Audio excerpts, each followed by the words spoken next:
नमस्कार।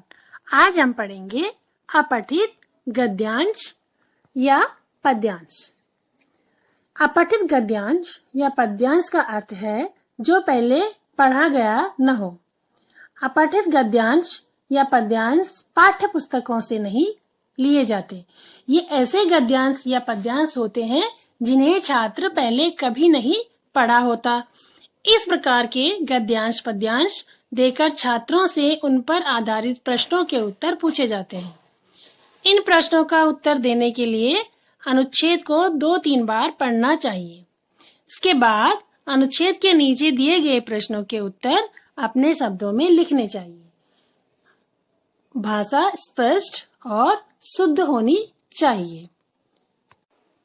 प्राय विद्यार्थी पाठ्यक्रम में निर्धारित गद्य व पद्य अंशों को तो हृदयंगम कर लेते हैं, यानी उन्हें समझ लेते हैं, किंतु जब उन्हें पाठ्यक्रम के अलावा अन्य अंश पढ़ने को मिलते हैं या पढ़ने पड़ते हैं तो उन्हें उन अंशों को समझने में परेशानी आती है।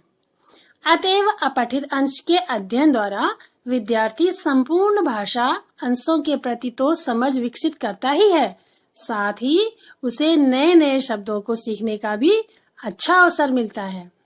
अपठित अंश विद्यार्थी में मौलिक लेखन की भी क्षमता उत्पन्न करता है। अपठित अंशों से व्यक्ति का कौशल का भी विकास होता है। चलिए अब आगे देखते हैं कि अपठित गद्यांश पर आधारित प्रश्नों को हल करने के लिए किन बातों का विशेष ध्यान रखना चाहिए। सबसे पहली बात है कि दिए गए गद्यांश को ध्यान से पढ़ना चाहिए। दूसरा, गद्यांश पढ़ते समय मुख्य बातों को रेखांकित कर देना चाहिए, यानी उन्हें अंडरलाइन कर देना चाहिए। अगला है गद्यांश के प्रश्नों के उत्तर देते समय भाषा एकदम सरल होनी चाहिए। अगला पॉइंट है उत्तर सरल व संक्षिप्त व सहज होने चाहिए। अपनी भाषा में उत्तर देना चाहिए। अगला है प्रश्नों के उत्तर कम से कम शब्दों में देने चाहिए।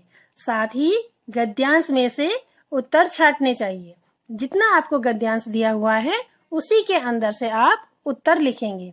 आपको एक उदाहरण बताती हूँ कि आप मान लीजिए कि आपके पास रामायण में से कुछ गद्यांश आपको दिया गया है और उस गद्यांश को पढ़ के आपको लगा कि ये सब तो मैंने देखा हुआ है। आपने रामलीला देखी और उसमें आपने वो सारा अंश देखा हुआ था, और जब आप उत्तर लिखने लगे तो उस रामायण जो आपने देखी हुई है वो चीज अपने ध्यान में रखते हुए आप उत्तर लिखने लगे और आपने वहां से उत्तर नहीं दिया जो कि जितना अनुच्छेद आपके पास था, तो वो गलत हो जाएगा।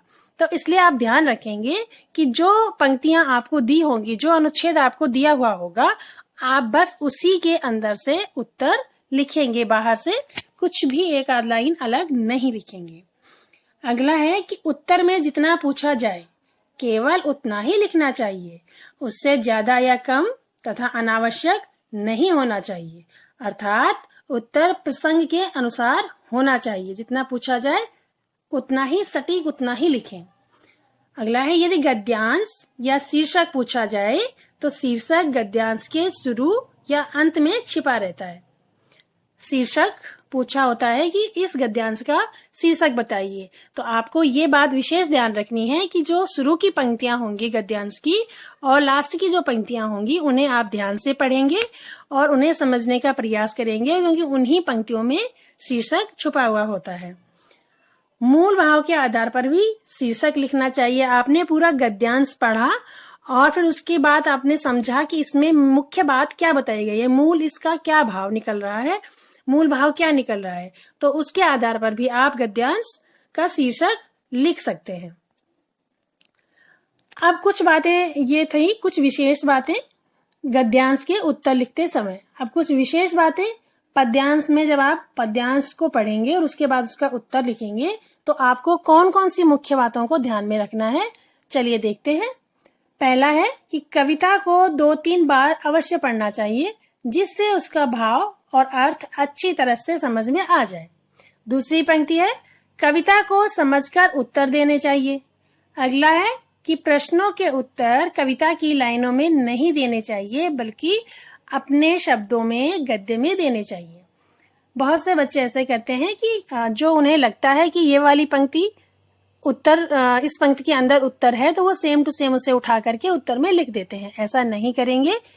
काव्य खंड को, कविता को ध्यान से समझेंगे और उसके बाद उत्तर अपनी भाषा में गद्य के रूप में देंगे। चौथी पंक्ति है, विशेष बात है कि उत्तर सरल, स्पष्ट और कम शब्दों का प्रयोग करके और भावों के साथ व्यक्त करना चाहिए।